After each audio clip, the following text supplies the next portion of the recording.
Bonjour à tous, donc aujourd'hui on se retrouve pour une nouvelle vidéo. Comme vous voyez, je suis pas tout seul, on va quand même parler de muscu, hein, vous inquiétez pas. Je suis accompagné de Nicolas, je vais le laisser se présenter et vous allez voir aujourd'hui on vous a réservé un petit sujet qui est plutôt intéressant.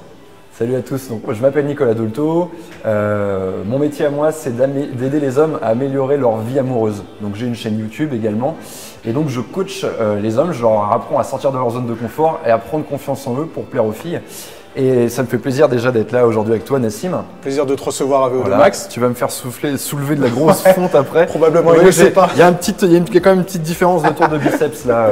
Il ne le sait pas mais il va sûrement souffrir après. Ouais. Mais ça, la chose dont on voulait vous parler, c'est ça qui rejoint un peu nos deux disciplines. Alors voilà, on peut peut-être pas parler de discipline pour moi, mais c'est même si on a des tours de biceps différents, il est important d'avoir un mental fort. Et un truc dont on voulait vous parler aujourd'hui, c'était quand vous voulez réussir, la nécessité de fixer des gros objectifs, d'être capable de se fixer des gros objectifs, même des choses qui peuvent paraître parfois un peu trop, voilà, un peu irréalisables au début. Hein. Je sais que voilà, moi par exemple, je viens du sport également, même si ça ne se voit pas. Et je faisais de la natation et avant, je m'autorisais, quand je faisais mes objectifs, à rêver à nager moins de 4 minutes au 400, enfin des choses qui étaient difficiles pour moi. Ouais, et je m'y retrouve dans ce que tu dis et c'est exactement la même chose. Et c'est pour ça que ça va être intéressant de vous parler de ça, parce que quand j'ai commencé la muscu, ça fait presque 10 ans maintenant, mon modèle c'était Arnold Schwarzenegger et je savais très bien que c'était l'objectif démesuré par excellence, mais c'est ce qui me permettait de me projeter dans l'avenir, d'avoir cette ambition entre guillemets et de pouvoir me dire que même si un jour j'atteins pas cet objectif, dans ma tête psychologiquement je veux tout faire pour essayer d'aspirer au meilleur niveau possible, tu vois ce que je veux dire? Exactement. Et c'est pour ça que ça se retrouve un petit peu dans nos deux disciplines et c'est pour ça qu'on voulait vous en parler aujourd'hui. C'est que cette notion d'objectif, cette notion de confiance, il ne faut pas avoir peur pas de brûler les étapes, mais de voir un petit peu plus, de voir en grand, de voir les choses en grand. Qu'est-ce que tu en penses? Je suis tout à fait d'accord avec toi. Pour moi, le premier avantage, c'est que quand on démarre quelque chose, que ce soit le sport ou qu'on se dit voilà, j'ai envie d'améliorer ma vie amoureuse parce que je suis célibataire depuis 6 ans, il va falloir faire beaucoup d'efforts, donc il va falloir une motivation qui est forte. Donc si quelqu'un part en se disant, c'est ce qu'on entend souvent d'ailleurs au sujet du sport, ah je vais faire du sport pour perdre un petit peu de poids. Exactement. Un petit peu de poids. Non, je vais faire du sport pour prendre beaucoup de poids, être gaulé de ouf. Exactement. On veut vraiment y aller avec un mental fort au début, une motivation forte parce que c'est cette motivation-là qui va te permettre de tenir, surtout voilà, de démarrer parce qu'au début c'est pas facile et de faire les efforts. Alors, si tu pars avec quelque chose, voilà, je vais faire un petit peu, tu te dis voilà, je vais faire un petit peu. Et au final, tu fais qu'un petit peu. Et dans la plupart du temps, tu fais même pas un petit peu. Et c'est pour ça que ça me stresse un petit peu, ou en tout cas, ça me rend limite triste que quand j'entends des personnes me dire je viens à la muscu, mais je veux pas être trop musclé, je veux pas faire trop de séances, je veux pas y passer trop de temps.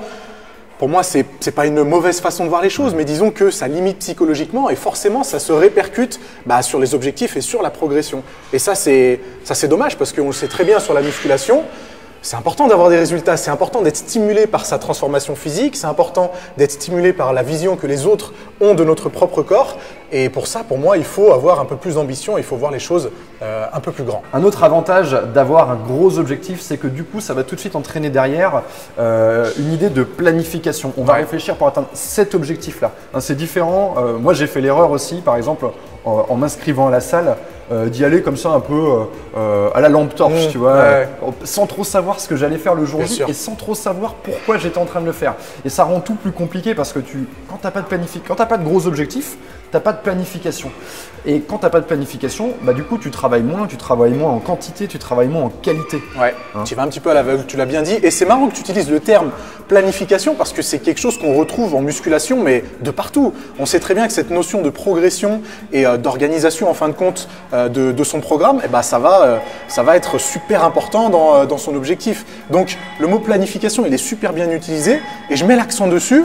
Si justement vous ne vous fixez pas cet objectif, ce gros objectif, il ne peut pas y avoir de planification et du coup la progression, non seulement vous ne pouvez pas la mesurer, mais en plus il y a de fortes chances pour que vous vous en déviez et du coup l'objectif il part à la poubelle. C'est ça, et c'est aussi important pour le mental parce que quand tu as un gros objectif, qui dit objectif important comme quelqu'un qui voudrait par exemple prendre 10 kg de muscle ou alors perdre 20 kg parce qu'il y a du surpoids, ça va demander des efforts importants. Comment fournir ces efforts importants si on n'a pas un gros objectif? Gros objectif égale gros effort. Hein, difficile de prendre une heure après le travail alors qu'on a fait notre journée de boulot pour venir à la salle si on n'a pas un gros objectif qui nous pousse derrière. Ça, c'est vraiment pour moi quelque chose qui est important. C'est totalement ça. Et alors, ce que je retrouve très souvent, c'est des personnes qui ont peur de se fixer ces objectifs assez importants parce qu'elles passeraient pour des personnes prétentieuses ou arrogantes. Je me la raconte. Exactement. Mais c'est ce que tout le monde fait, c'est ce que toutes les personnes qui ont réussi ont fait. Et je l'ai fait aussi, je le dis peut-être pas à chacune de mes vidéos, mais dans ma tête, tu t'es vu, tu t'es pensé, tu t'es vu évidemment fort, tu t'es vu évidemment. Et je pense tu t'es vu aller loin, quoi. Exactement. Et je pense que c'est primordial. Je me suis dit un jour dans ma tête, j'ai eu la vision, ça fait un peu bizarre, mais disons que j'ai eu cette vision, je me suis projeté en tant que meilleur bodybuilder naturel ou meilleur athlète en musculation. Peut-être que ça n'arrivera pas, mais en tout cas, ça me permet de prendre toutes les dispositions nécessaires pour atteindre cet objectif. Donc, il ne faut pas avoir peur de passer pour arrogant, de passer pour prétentieux. Vous n'êtes pas obligé de le crier sur les toits. Mais en tout cas, de se faire cette promesse à soi-même, ça fait toute la différence. C'est clair. Ça paraît un peu mystique comme ça de dire il faut se voir, s'imaginer. On dit le mec il est un peu perché, il allume des bâtons d'encens, il va motiver. Mais certains appellent ça, on peut appeler ça de la méditation. Certains méditent en se voyant faire. Je sais qu'il y a beaucoup de sportifs qui commencent leur journée par là.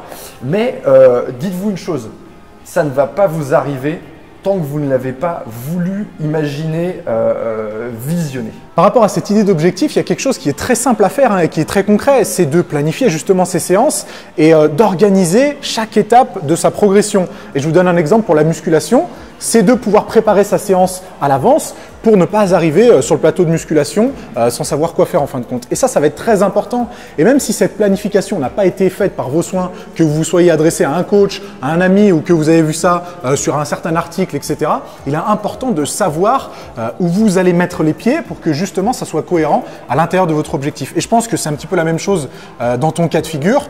À mon avis, ça s'organise de la même façon en fin de compte. Oui, c'est exactement ça. Les mecs qui viennent ont un gros objectif, ils veulent rencontrer une fille, ils ont une certaine idée de la femme de leur rêve, la femme qu'ils veulent rencontrer, les qualités qu'elle a.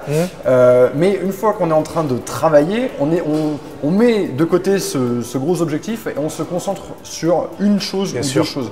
Parce que moi c'est un peu spécial, mais autant tu peux travailler, je pense, plusieurs muscles dans une séance, mais moi je vais te dire à une personne de prêter attention à une chose. Donc on va voir la façon de se tenir, ou alors la façon de poser sa voix, ou alors qu'est-ce que je vais dire pour aborder ou pour lancer la discussion. On va se concentrer sur un paramètre et ce qui permet d'enlever l'anxiété qu'on peut avoir en pensant…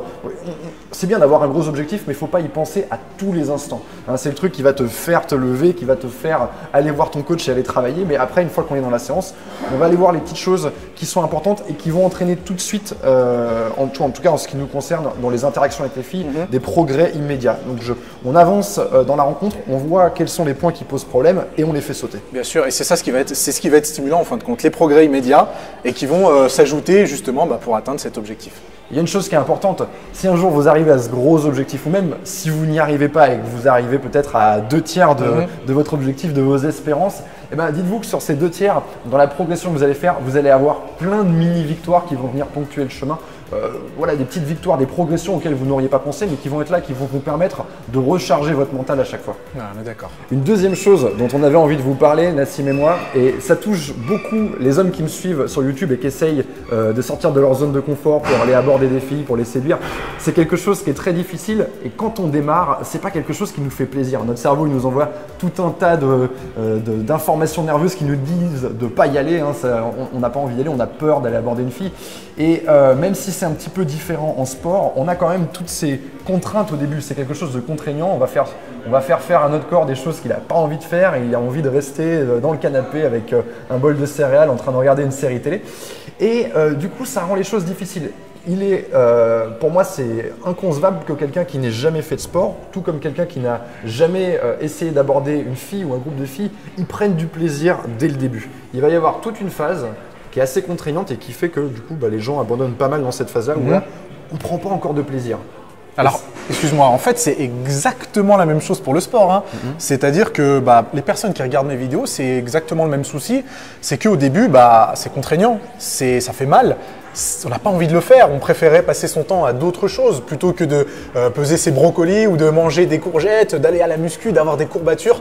On sait très bien que ce n'est pas forcément la partie la plus amusante du processus, mais c'est une partie qui est obligatoire en fin de compte et c'est cette partie qui nous permettra ensuite justement d'apprécier le processus et de pouvoir prendre plaisir à la résolution de ses objectifs en fin de compte. À partir de combien de temps, toi, t'estimes combien de temps il faut à quelqu'un qui commence pour atteindre cette notion de plaisir?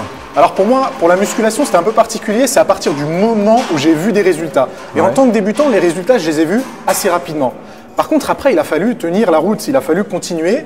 Et c'est cette période de stagnation en fait qui pour moi était difficile. De palier un peu compliqué. Exactement. Ouais. Exactement. C'est vrai qu'au début, on a une progression qui peut être assez rapide parce qu'on part de zéro. C'est comme les mecs que je coach qui n'ont jamais parlé à une fille. Effectivement, ils parlent à 5, 10, 15 filles. Ils se rendent compte que finalement, elles ne sont pas si méchantes. Elles ne vont pas leur mettre une tarte dans la figure.